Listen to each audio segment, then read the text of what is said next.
Police who have encountered sovereign citizens. What's your best story? Story 1. So, about 7 years ago, I moved to Chicago and got a small apartment in a brownstone that had been converted into 3 units. My landlord was a nice elderly man who never gave me any problems. However, he warned me that the next-door neighbor could be a bit batty and that I should just ignore him if he caused trouble. I didn't think much of it at the time, but about a week after I moved in, some guy I didn't know knocked on my door. He was wearing a strange military-style uniform that I didn't recognize, so I thought, oh, it's a weirdo, and didn't answer. After a few more minutes of knocking, he pushed a fat manila envelope through my mail slot and left. Curious, I checked it out, and the whole packet basically said I had moved into the sovereign nation of Redacted to prevent identifying this guy, and included all the citizenship paperwork I supposedly needed to fill out. I had no idea what the hell this was about, so I asked my upstairs neighbor, who had lived there for over a decade. Apparently, the guy next door and his wife had owned 3 houses on that street and were renting them out. When they got divorced, his wife got the building we were living in, and she quickly sold it to my landlord. The sovereign citizen guy got shafted in the divorce and decided that the court didn't have jurisdiction to give his property to someone else. He declared the 3 buildings their own sovereign nation and would occasionally try to break into them, which is why I had 7 deadbolts on my door. I just figured it was Chicago. I threw out the paperwork, laughed, and went about my business. About 2 weeks later, I started getting junk mail addressed to him, so I gathered it up, took it to his house, and dropped it off. I told him to change the address, because I didn't want to keep receiving his mail. He informed me that, as the king of nation, he was entitled to receive mail at any address in the country, and since my paperwork was overdue, I owed him a $150 late fee. I rolled my eyes, went back to my apartment, and ignored him. Another week passed, and I was off work in classes one day, outside putting up Halloween decorations when the mailman stopped by. He asked how my dad was doing. This would have been kind, except A, my father and I weren't on speaking terms and hadn't spoken in 5 years, and B, my father hated big cities and would never have come within 100 miles of Chicago, even to visit me. I asked the mailman what he meant, and he said my dad had been chatting with him outside my apartment every day. That creeped me out. I explained that my father and I didn't talk, he didn't know where I lived, and it couldn't have been him. The mailman shook his head, thanked me, and handed me my mail. I was unsettled, but still didn't immediately suspect the crazy neighbor. A few weeks later, I received 2 certified letters I had to sign for. While I was signing, I noticed the crazy neighbor standing on his porch, watching me. I mentioned it to the mailman, and he informed me that that was the guy who had been pretending to be my dad. I went inside, locked my door, and opened the letters.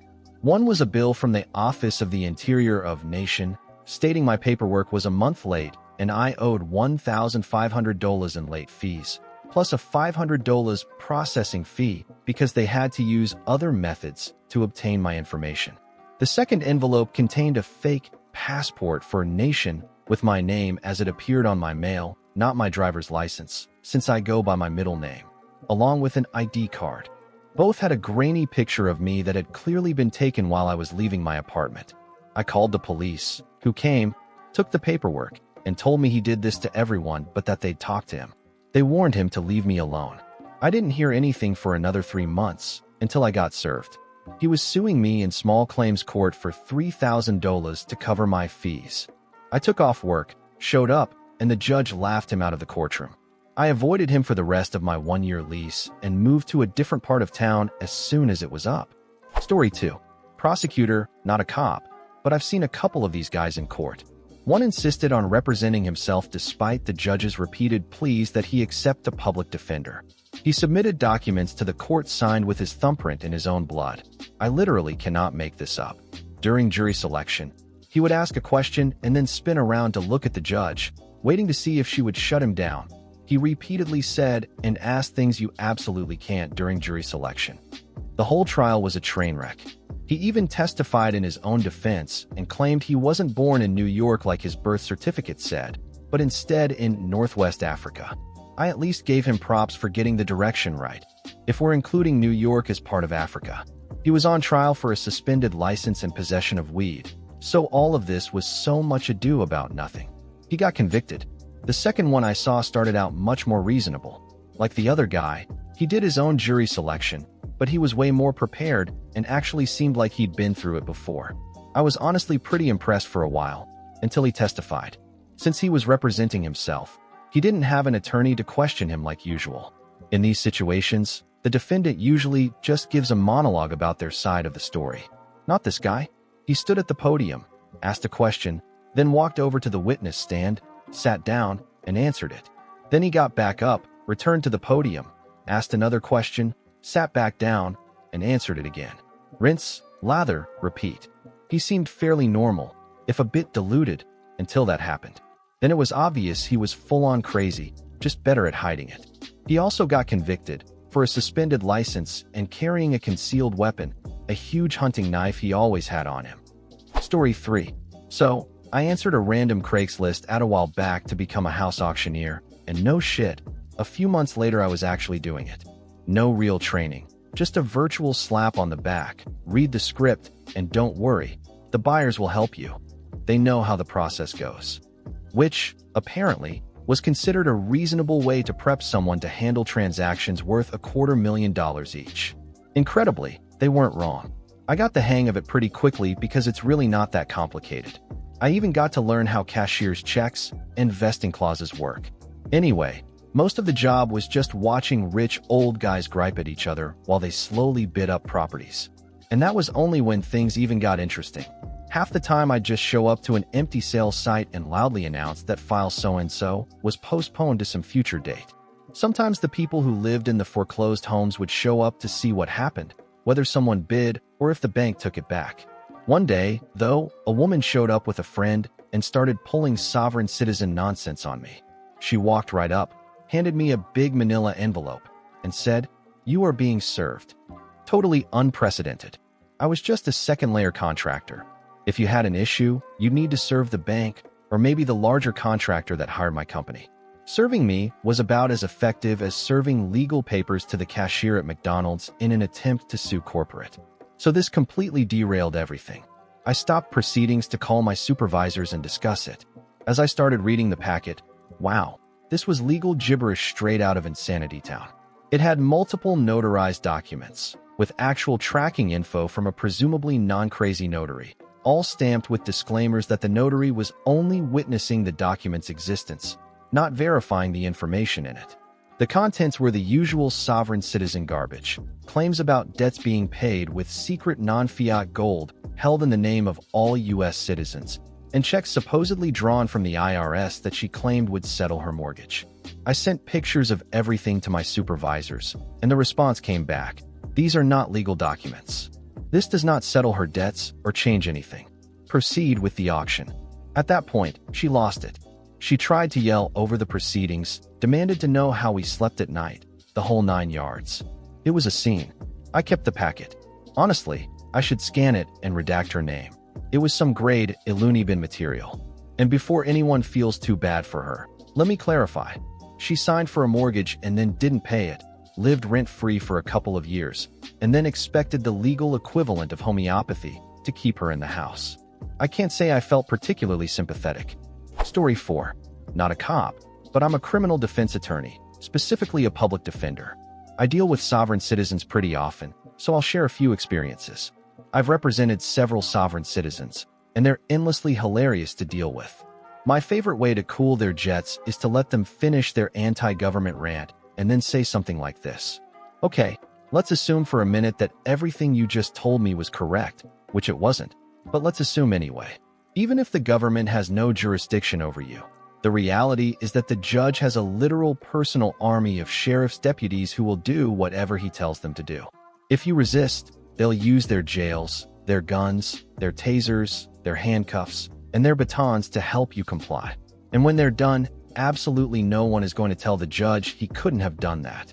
Nobody.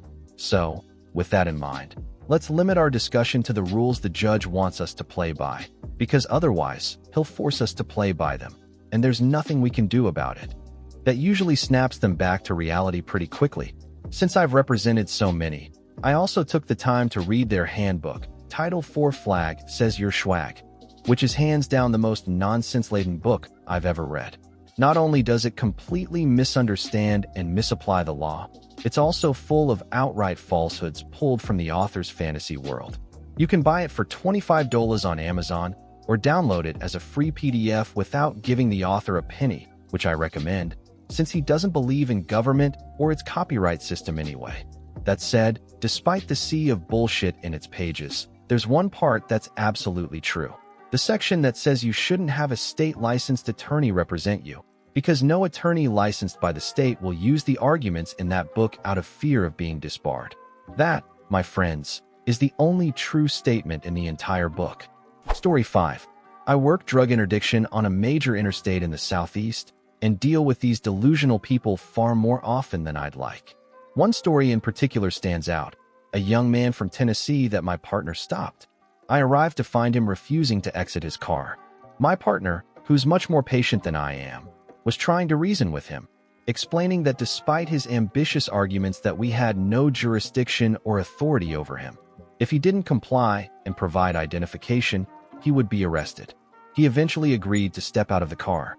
I took him off to the shoulder of the road and started talking with him while my partner ran checks and handled the enforcement side.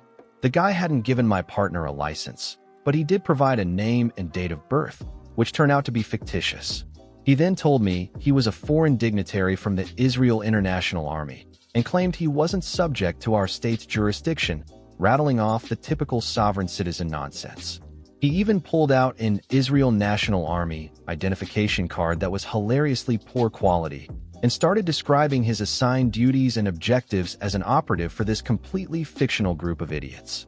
I noticed the card was a little frayed at the edges and the lamination was peeling. I gently lifted it up and discovered that his official ID was just something printed on computer paper, wrapped around an Ingalls Advantage grocery store card. I couldn't help but laugh.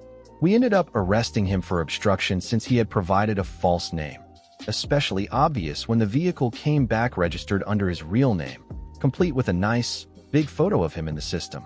With 10 years in law enforcement and countless interactions with these people, I'm still amazed at the sheer level of ignorance and stupidity they display. Story 6. Oddly enough, this one doesn't end badly. I guess I had a rare experience. In 2008, I worked a one-year contract at my local town's police detachment as an admitting guard, civilian, mostly paperwork, for the jail cells. 95% of the time, it was just drunks sleeping it off. When I was on shift and the cells were empty, small town, I made a point of cleaning them, hosing them down, using proper chemicals, and setting up a mat or two for the next occupants. One fall, officers brought in a highway arrest. I could hear the radio chatter from my office and had already gotten familiar with the codes. The guy was driving an unregistered vehicle with no insurance, no license, and had multiple warrants for similar offenses, plus obstruction of justice, petty crimes, and other minor to moderate charges. He also had a warning tag for being known to show aggression toward police. They brought him in. He was somewhat uncooperative, but far from the worst I'd seen. He was placed in one of my freshly cleaned cells, where he sat down. Later, he politely asked me for something to read, so I gave him an old National Geographic. Within a few hours, the paperwork was processed. He had read the magazine and was fully cooperative. I didn't suspect anything unusual at that point. The officers drew up the release papers, a promise to appear, which of course we already knew he probably wouldn't follow through on. I prepared the release notes, and then he looked at me and said, "I'm a freeman of the land. We don't believe in government." Normally, when these guys, nods toward the officers, take me in, I make a point of causing as much noise, banging, and disrupting as I can. But I didn't do that today, because you gave me a clean cell. You showed me an ounce of respect, so I have to show it back by being cooperative. And now I'm out of here in record time. Thank you. At the time, I had never encountered that before. I was floored. The officers were speechless for a moment. I'll never know what was going through that guy's head, and I still can't quite make sense of it, especially after reading all the disaster stories in this thread about encounters with these people. Story 7. I've been pretty lucky, knock on wood, not to have dealt with many of them.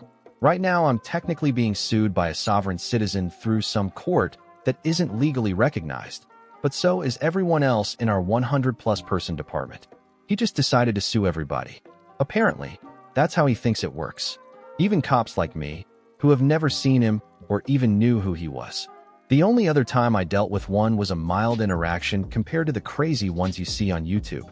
I pulled a guy over for either an expired tag or no tag at all. I can't remember now. I was a rookie at the time. He was very odd throughout the whole stop and didn't have his license. He kept using alternate words, like saying, "We were conveying to the store" instead of driving. Classic sovereign citizen stuff. When I asked him for his birthday, he said, "I don't know." I was like, "What do you mean you don't know?" "Of course you do." And he goes, "All I know is what I've been told." "Oh, what?" "I can't remember anything about the day I was born. All I know is what people have told me." I had to admit, it threw me for a second. I even thought, well, damn. What if my mom had lied to me about my birthday? I wouldn't have known any different. It's not like my old birth certificate from the 80s looks all that official anyway. Joking, of course, but still, I'll never really know for sure. So finally I just asked, "Okay, fine. When were you told you were born?" And without hesitation, he rattled off a birthday. That's mostly what I remember from it. I cited him for whatever the violation was, and as I was explaining the ticket information, he kept interrupting me with, "Thank you, thank you, thank you, thank you," over and over. I eventually gave up, handed him the ticket, and walked away. Honestly, I think he was still a sovereign citizen in training. Story 8. I'm a lawyer. I've faced multiple sovereign citizens, but I've never gone up against one who was really deep into it.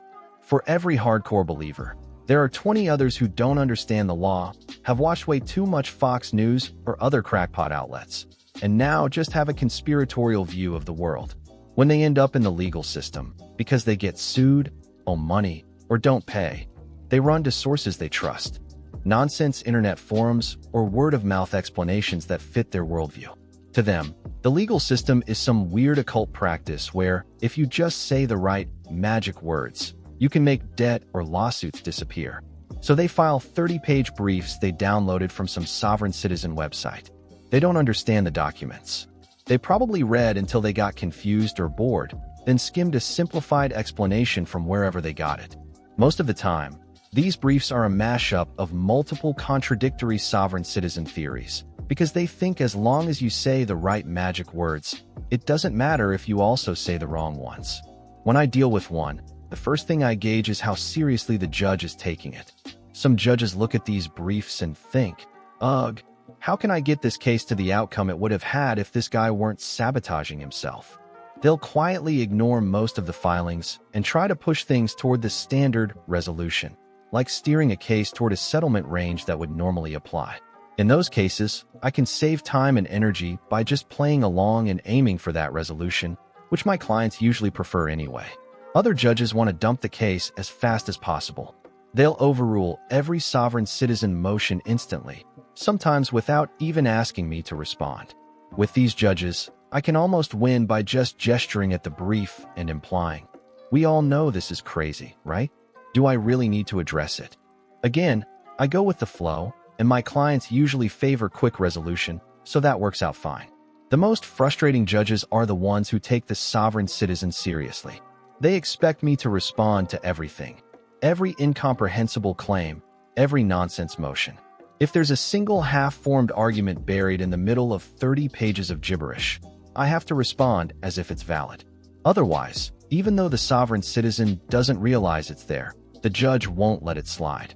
That leads to paragraphs like, in Section 12, defendant appears to argue that the United States Treasury has assumed responsibility for all of his debts, and plaintiff's case should therefore be directed to the Treasury Department. Defendant cites no recognizable law in support of this contention, and plaintiff is unaware of any law supporting it. Plaintiff requests that this portion of defendant's motion be denied, or, in the alternative, if this court determines plaintiff has misunderstood defendant's argument, plaintiff requests leave to respond after clarification. The only upside to this kind of judge is that you end up with a clean record for the inevitable appeal. So the real trick is telling a true believer from someone who just copied and pasted nonsense off the internet. The easiest test? Offer to negotiate. The true believer won't budge, insisting there's nothing to negotiate because you're some kind of foreign pirate and he's a special super citizen immune to your arguments. The copy-paste guy isn't sure if his nonsense will work, so he'll negotiate. Fortunately for me, most of my clients prefer negotiation over litigation, so it's a test I can use often, and it works. Story 9. I work for a city. There's a sovereign citizen guy who lives on a corner lot. One side has a sidewalk, the other doesn't. For those who don't know, the public right-of-way usually extends 12 to 15 feet from the back of the curb and is technically owned by the city. This guy refuses to mow the strip of grass between the curb and sidewalk, claiming it's the city's responsibility. We get complaints, so we go out, mow it, and then charge him. When it's about to be added to his taxes, he shows up at a council meeting, bringing along an even crazier friend to speak on his behalf while he live-streams the meeting, which was already being live-streamed. His friend claims that making him mow that strip of grass is indentured servitude and asks if, by that logic, property owners next to City Hall could be forced to come inside and scrub toilets. Never mind that this guy actually does mow one section of right-of-way, but not the other, and we've pointed that out to him repeatedly. He even signed his objection with a smiley face. Afterward, we looked him up and found out that he and his buddy have a history of moving into properties, racking up utility bills and city fees, and then leaving, sticking the new owner or landlord with the charges, since they're assessed against the property and not the user. Being a sovereign citizen is really just another way of saying someone trying to game the system. If you enjoyed the video, don't forget to leave a like and subscribe, activate the notification bell, and share a similar story or anything you'd like to say in the comments. See you next time.